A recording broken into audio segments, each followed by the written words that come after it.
going on, everybody? Welcome to my Lost Depths Hybrid Nightblade PvP build. It's the first build that I've ever done on this channel, so I hope you guys enjoy it. This is going to be a damage-focused build with decent mitigation, decent healing, decent regen. This patch is a pretty tank-oriented patch. Most people are pretty hard to kill, so you really need to run as much damage as possible. And I think to that end, this build accomplishes that very well. I'm going to jump right in, start going over the sets. Night Mother's Gaze on the front bar. This applies minor breach or major breach every single time you crit. So basically it's just going to be applying it constantly when you're hitting somebody. Got Nurn Sharpened, Shock Glyph, Stam Glyph, Absorb Stam. The back bar we've got Rallying Cry. I use a Precise Ice Staff with weapon damage. I go Precise instead of defending for crit healing and to proc the set easier because it procs off of crit healing on your back bar. You know, this set gives you a little bit of damage and then it gives you crit resist, which is really good for your survivability. Balorgs, monster set. Go in heavy head, medium shoulder. You could do this, you could also do a heavy shoulder, medium head. You could go too heavy here if you wanted to. It's up to you. One piece trainee reinforced here. Those two pieces are impen as well. Then we've got Rallying Cry Sash, well fitted. Night Mother gloves, well fitted. Night Mother breeches, well fitted. And Night Mother shoes, well fitted. These are all 4 light. So we're in 4 light, 2 heavy, 1 medium. Then we've got Rallying Cry jewelry. We've got the necklace and the ring, both weapon damage, both bloodthirsty. And we've got the mark and ring, weapon damage and bloodthirsty. This just gives us a little bit of weapon damage, a little bit of mitigation as well. Instead of marking, you could use Death Dealer's Feet if you wanted to. Death Dealers will give you a lot more max stats, which will make it a little bit easier to sustain. The damage will be similar. You'll just be dropping a little bit of mitigation in exchange for max health, so that choice is up to you. You can go Death Dealers if you want. Looking at the CP, I'm using Fighting Finesse, Master at Arms, Deadly Aim, Duelist Rebuff. If you feel too squishy, you can swap out either Deadly Aim or Fighting Finesse, and you can put on Ironclad. It's up to you. And then over here we've got Celerity, Survival Instincts, Pain's Refuge, and Sustained by Suffering. The attributes, I split my attributes up to hit 30k HP and 18k SAM. Those are 2 benchmarks I like on this build.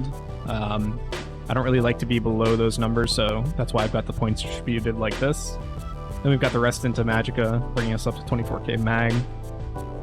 Using the Bear Haunch food. This is max health in both regens. Shadow Mundus, crit damage, crit healing, and then we're a stage 3 vampire. This food is pretty expensive. If you can't afford it, you can use the Jewels of Misrule. It's basically the same exact thing. It's just a little bit less stats, but it's really, really cheap because it's like a purple food. Looking at the skills, we've got Killer's Blade. This is an execute, also heals you if you kill them. Power Extraction, this gives us our major brutality. It also gives us major courage, and it applies cowardice to people that you hit, which debuffs their weapon and spell damage a little bit. It's an undodgeable AoE, so sometimes I use this to execute people when they're rolling away from me on low health. It's a pretty decent skill all around, definitely worth having on the bar for the majors. Camo Hunter on the front bar, this gives us our major savagery and minor berserk, a little bit of extra damage, more crits. Concealed Weapon, this is the spammable. This was buffed this patch. It no longer stuns people, it still sets them off balance, so you can still heavy attack them for an off balance CC. Now, just for being slotted on your front bar, it gives you minor expedition. And then this middle portion here, when you leave Sneaker Invisibility, or Major Expedition ends in combat, your damage done is increased by 10% for 5 seconds. That 10% applies to all of your abilities, so it's a really, really strong buff. You can use that with Invis Cloak, or you can use that with Refreshing Path, which is what I'm using it with. When you're standing in your Refreshing Path and it's refreshing the Expedition on you, it will constantly proc that buff, that damage buff there in Concealed Weapon, so that's how I'm procking that damage buff on this build. It's a really good combination. Ends up giving me a lot of extra damage. Merciless Resolve is the Magicka Morph with the Spectral Bow.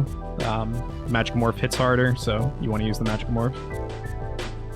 Incap, most people know what this is. We're using the Disease Damage Morph, not the Mag Morph, not Soul Harvest. This one turns into a stun at 120 ult. The stun is really important for 1vxing because our only 2 stuns are this and off balance, so I go with this morph. Pretty useful skill. We've got Temporal Guard slotted on the back bar as the ult. This gives us minor protection all the time for being slotted. It also procs that Psijic Shield when you block, which is decent. As in terms of being a defensive ult, it's kind of bad because it's buggy as hell. Most people who have played the game for a few years know this is a very buggy skill. Half the time it doesn't work, so it's mainly just there for the passives. If you don't want to slot this, you can slot either morph of Soul Tether. You can slot the offensive morph if you want to stun and a damage ability, or you can slot the other morph, the defensive morph, which is just a defense. It's like a burst heal and then a heal over time, so that's up to you. I have Refreshing Path. This is our source of expedition. It gives us our minor regens, which is nice, and it gives a heal over time while you're standing in it. And this Refreshing Path, standing in it, again, is what is going to proc the concealed weapon damage buff down here. So this is crucial. If you aren't going to run Refreshing Path, I would recommend dropping the Ice Staff, putting on a bow, and putting Invis Cloak here. Healthy Offering. This is the Nightblade burst heal. It's a really good burst heal. It gives you minor mending as well, so helps our healing in general. Kind of a staple skill of non-cloak Nightblade these days. I definitely recommend running it. Siphoning Attacks. Every time you light or heavy, you get Magicka and health back. It's a heal over time, technically, as long as you're weaving. And Mag Sustain skill, so very good skill. Vigor, most people know what this does as well. Another heal over time. Gives us our minor resistances, makes us a little bit tankier. Really good heal over time, definitely need to use this. Phantasmal Escape, this is our snare immunity, also gives us major evasion, so reducing the damage we take from area of effect abilities, very important mitigation buff, and it also doubles as our snare immunity, which is good. They also added this effect down the bottom of this patch. While active, taking direct damage reduces the cost of your next roll dodge by 10%, up to a maximum of 100%. This effect can stack up to once every half second. So basically, when you're getting hit by a lot of people, this is going to reduce the cost of your roll dodge by a ton. It's really going to help your stamp sustain. Every time you roll, it does consume this buff. It doesn't like stay on you permanently. Just a good thing to know, but overall, very, very good ability now that they've added that buff to it. Finally, we are a Khajiit on this build. You could go Dark Elf, Orc, or High Elf if you wanted to. All three of those would work just fine. You could even go Imperial. Khajiit's just going to be better than all of those choices, so I would recommend being Khajiit. And then for the potions, we are using Tri-Stat Potions. So tripods right here.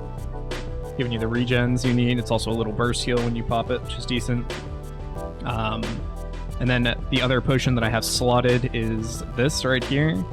This is a Savagery Detect potion. This is the best detect that you can use on this build. You lose the mag sustain from the tripod, which kind of sucks, but you get major savagery, which we have on our front bar, but we do not have on our back bar. And then you get the detect. So when you're trying to detect Nightblades, this is just going to give you more healing while you're on your back bar, which is just nice to have. There's just no better option in a detect pot, and then you get the stam sustain, so would recommend slotting these as well. So next up, I'm going to give you guys a rundown on some of the different mechanics, starting with some of the basic offensive things I like to do on Nightblade. This is going to be focused exclusively on burst rather than DPS, since the class is more of a burst class.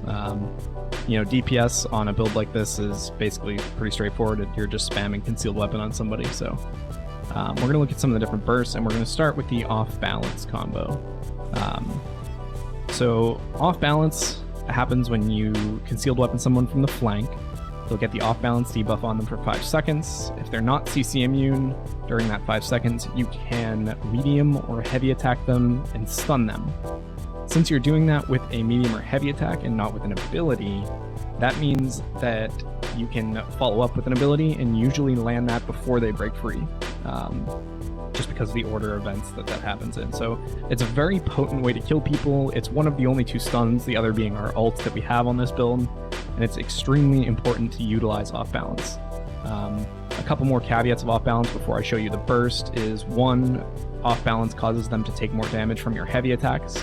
And 2, if you do a full heavy attack on someone that's off balance, you get double the resources. So 2 important things to understand about it as well.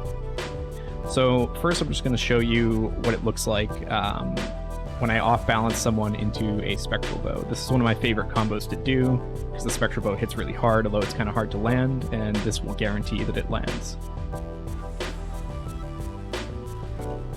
So I'm halfway through a fight with a few guys. I set this guy off balance right here because I just concealed weaponed him from behind.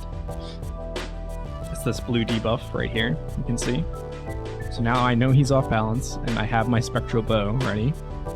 So I'm going to put my path down, and right here I am now charging a medium dual-wield attack, which is just holding it for slightly longer than a heavy, and that's how you get the stun.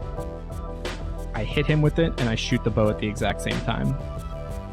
So you can see he got hit with that stun, and I've already shot my spectral bow. That's the spectral bow right there. So that results in him getting CC'd and hit by the spectral bow at the exact same time. Basically no way you can avoid that.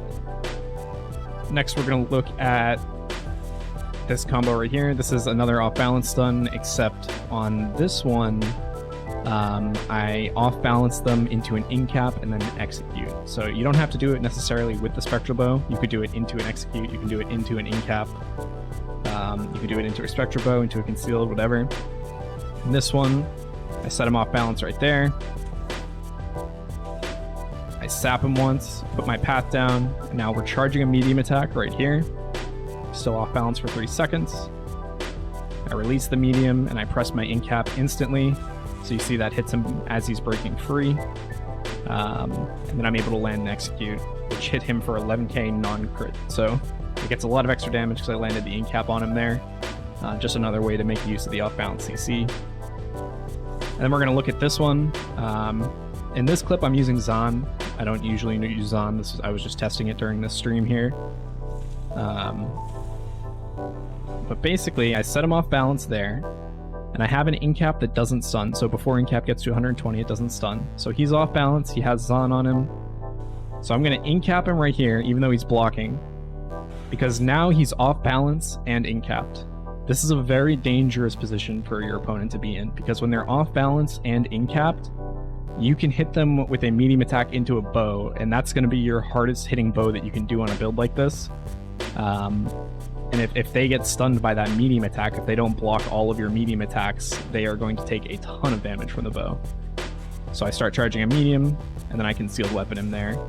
And then hit him with the execute. Didn't even need to bow him that time. The reason I didn't bow him in that scenario was because I wasn't sure whether or not he was going to drop block, so I was going to wait and see. But as you can see, it wasn't even necessary. So next up, we are going to look at the... I guess I'll look at the ranged off balance. So this is a very straightforward one. Basically, if someone breaks distance from you after you set them off balance, but you still want to try to CC them and shoot the bow, this is mainly around spectral bow. So I set him off balance, but he's going to streak away from me. So what I do is I bar swap to my ice staff. I start charging a medium attack. I hit bar swap halfway through my medium attack, so it fires the ice staff medium, but I'm on my front bar. And as soon as I bar swap, I shoot the spectral bow. So now he has a medium attack traveling towards him that's going to stun him, and he has a spectral bow traveling towards him. If that medium attack hits him, he's not going to be able to avoid this spectral bow. He has to block or dodge that medium attack.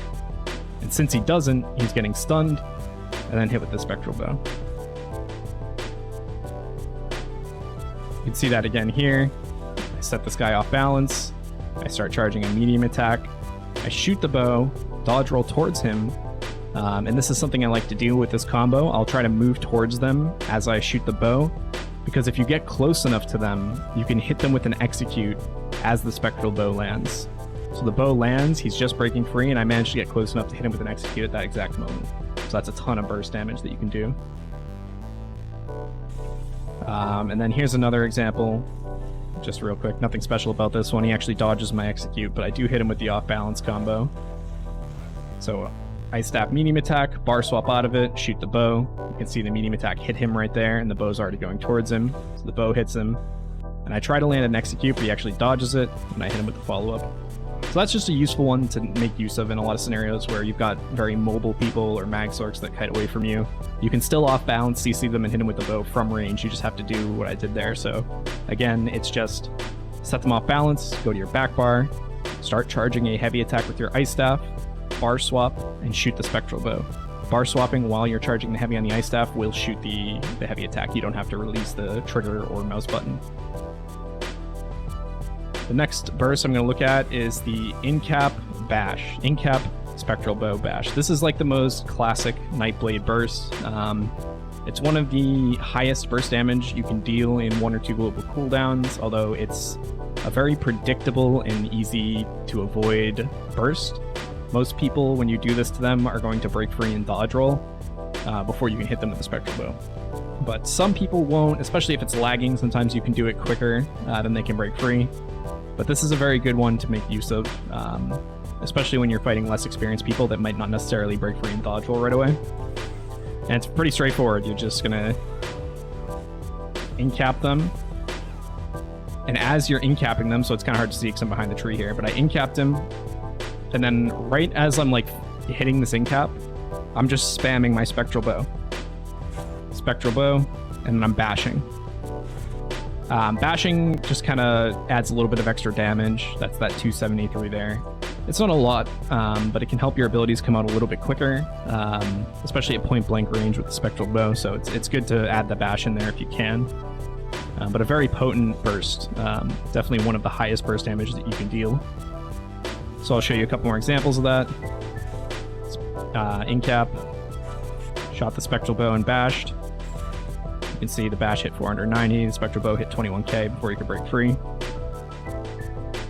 And one more. Oh, no, never mind. Sorry, that's the last example for that. Moving on to the roll catch. This is the last offensive combo I'm going to use here, or I'm going to demonstrate for you.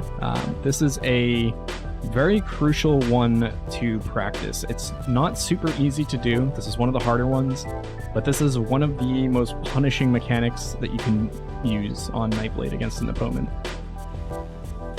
So what a roll catch is when you set them off balance and they dodge roll in front of you. If you time your heavy attack or your medium attack very specifically while they're in the dodge roll and release it the moment they come out, you will hit them with it. And at that exact moment, you can also shoot the bow or do the incap or any of the other things I showed you in the off-balance clips earlier in the video. So it's an extremely punishing combo to an opponent that's probably low health already from your incap and dodge rolling to avoid your bow. And if you can land this on people, it will kill most players. So he blocked my 120 incap, so he didn't get stunned. But I set him off balance right here. And I'm figuring at this point he's going to dodge roll. So instead of just hitting an ability and like just wasting my time and having him dodge it, what I'm going to do is I start charging a medium attack right here, but I'm not releasing it until I see him exit the dodge roll. And the second that I release it, I'm going to press the Spectral Bow. So he's coming out of the dodge roll, I released it the second I saw him exit it, and then I shot the Spectral Bow. And I bashed as well. That bash is that 500, and you can see how that's extremely punishing on someone that's already low health, trying to dodge roll away from you. So if you get them off balance, and it's someone that you can predict a roll on, you basically want to start charging the medium attack as soon as they're in the roll, and release it the second that you see them come out of the roll. So I'll replay that one more time, and then I'll show you the other example.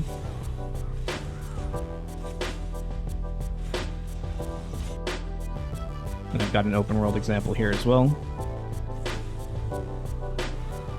So I incap this person, I set them off balance, and I'm predicting that this person is going to roll dodge. So instead of just trying to hit them and wasting, a global cooldown and missing my ability, I'm going to start charging a heavy attack, as you can see. And they're now roll dodging like I predicted. And the second I see them exit, I'm going to release my heavy and shoot the Spectral Bow. And I'm going to bash. And you can see it catches people off guard. Extremely effective and important mechanic to learn. It's not the easiest, so don't beat yourself up if you're struggling with it. But once you get the hang of this is how you will be able to kill most of the better players on the game. This is a combo that really catches people off guard. So next up, we're just going to go over the defense on the build. We're going to try to do this pretty quickly. There's not a whole lot to it. You need to be keeping your buffs up on this class because you are very squishy. A lot less tanky and a lot less consistent healing over time than some of the other specs out there. So it's very important to keep up your major evasion on Phantasmal. It's important to hit Vigor at least once every 20 seconds to keep up the minors, but if you're in a fight where you're taking heavy pressure, you should be hitting Vigor at least once every 5 seconds to keep the heal up as well. You want to keep up siphoning attacks because this is going to give you a ton of mag sustain and it's going to give you an additional heal over time as you weave, and you should be weaving constantly, proccing your spectral bow and proccing siphoning attacks. You want to keep Refreshing Path down once every 8 to 10 seconds at least. Refreshing Path is one of the 2 shadow abilities on this build, the other being Concealed Weapon. So if you're playing defensively and you're not concealed weaponing people, you need to be casting Refreshing Path to proc your Major Resolve. So the Nightblade procs Major Resolve off casting shadow abilities. So again, once every 8 to 10 seconds, if you're playing defensively, you want to be casting this. And then on your front bar, we've got Power Extraction. Power Extraction is going to be our major buff. It's really important that you cast this once every 30 seconds or so because it's going to boost your healing by a significant amount. So if we look at our Vigor tooltip here, 17.7. If I cast Power Extraction, it goes up to 20.6. So casting Power Extraction once every 30 seconds, even if you're playing defensive, is very important. It's going to give you a lot more healing, and having it up before you go in for a burst is very convenient because it's a global cooldown that you don't have to spend when you're going offensive. Finally, the last defensive part of the toolkit here is the burst heal. It's Healthy Offering. Healthy Offering is a really good burst heal. It gives you minor mending for casting it. Generally, you don't really want to be casting it unless you're getting bursted. You don't really want to be doing it at full health because it is a bit expensive. I think the cost is, let's see. So the cost is 3.5k. So you don't really want to be spamming it too much. You don't want to be doing it at full health. You kind of want to save it for when you get bursted or when you're kind of lower health. But it is a very strong burst heal. If you get very low health, you can block and press it a few times, or, you know, press it between dodge rolls, and it will really help you recover in a lot of scenarios. That's about it for the defensive stuff. We do have the defensive ult on our back bar undo, but you can't rely on that because half of the time it bugs out. So generally you're not going to want to cast that, but in scenarios where you have no other choice, you're going to want to try to do something like jumping off of an object or sprinting away from the group that's on you before you cast it, because creating that extra distance is going to really increase the effectiveness of the cast. So something like that. Finally, I'm just going to go over the mobility briefly. Mobility is extremely important because we are very squishy on this class. So in addition to keeping all those buffs up, it's important that you remain mobile in line of sighting when you're outnumbered. It's not super important 1v1, you have enough healing 1v1 to survive most specs as long as you keep everything down. But when it comes to outnumbered, you do generally need to rely on line of sighting and kiting. So we've got 3 different sources of move speed on this build. The first being our major expedition on path. Getting a healing tick on path applies the expedition to you for 4 seconds. So you either need to cast it once every 5 seconds if you want that expedition, or you need to step into it once every 5 seconds if you want that expedition. The other source we have is Celerity in the red CP. You don't have to worry about that. That's just passive 10% move speed, so you'll have that all the time. And the third source is Minor Expedition only on our front bar from Concealed Weapon. That was a change they made this patch. They made it passively apply it the whole time while you're on that bar. And we're going to take advantage of that by swapping to our front bar when we're kiting, when we can. You can't always go to your front bar while you're kiting because sometimes you're taking so much damage that you need to be able to cast your heals like quickly and instantly. So for that reason, it's hard to stay on your front bar. But in situations, whenever you can take advantage of getting to your front bar, you're going to want to cast the path and bar swap to your front bar. Because then we're just going to be 15% faster. We're going to take advantage of that passive while we're kiting, since we can't get it while we're kiting if we just sit on our back bar. Another thing you're going to want to do is sprint between casting abilities when you're kiting. So just tapping sprint after each ability while you're kiting, assuming you're casting abilities and not just staying still. And, you know, tapping sprint as soon as you swap to your front bar if you're going to do what I just mentioned about going to the front bar for the minor expedition. It's going to give us a lot of extra move speed, keep us mobile, keep us faster than people that are on us. The last mobility part of the toolkit is Phantasmal Escape. It's the evasion buff. This is the snare immunity, gives you 4 seconds of snare immunity. You're going to use this to purge snares, generally, but you're also going to use it preemptively when you're getting hit by a lot of people and you're planning on kiting. You can cast it within, a second or two before you start kiting, just to make sure that you're not snared as you start sprinting away from people. It's a little bit expensive, so you kind of got to be careful with how much you cast it, but it is really important to utilize it, as there's some scenarios where you'll be snared by 40, 50, 70% even, and casting this is going to net you a lot of move speed, a lot more than just sprinting with the snares on you would, so important to be casting that and staying mobile. Outside of that, there's not a whole lot to the mobility. Just make sure you're keeping your buffs up as you're kiting, doing the things that I mentioned, and you'll be golden.